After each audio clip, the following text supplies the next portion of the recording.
Hola, buenas tardes. Mi nombre es Pedro Luces, soy estudiante de la carrera de licenciatura en enfermería correspondiente al segundo semestre. Esta tarea se trata sobre la auscultación cardiovascular y la auscultación respiratoria. A continuación procederé a explicar la valoración de enfermería mediante todos los pulsos y los puntos de auscultación respiratoria y auscultación cardiovascular. El pulso radial es aquel que se palpa en la cara anterior y lateral de las muñecas, entre el tendón del músculo flexor radial del carpo y las apófisis teloides del radio. El pulso tibial posterior se palpa por detrás de los maleolos internos de cada tobillo. El pulso axilar se palpa profundo en la bolsa de la axila, por detrás del borde posterior del músculo pectoral mayor. El pulso femoral se lo palpa bajo el pliegue inguinal hacia medial. El pulso carotidio se lo ubica en el recorrido de las arterias carótidas, medial al borde anterior del músculo esternocleidomastoideo.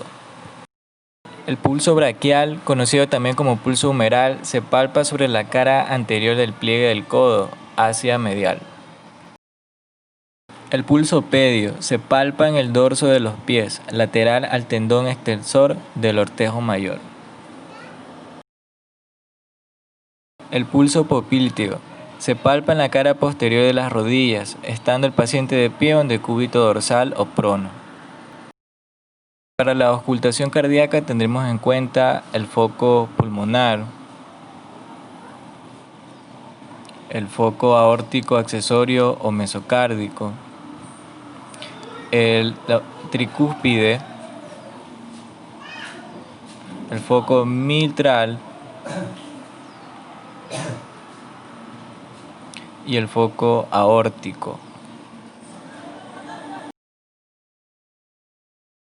Para la auscultación pulmonar tenemos en cuenta la zona superior izquierda, la zona superior derecha, la zona intermedia izquierda,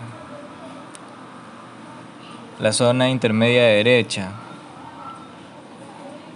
la zona inferior izquierda, la zona inferior derecha, la axila izquierda y la axila derecha.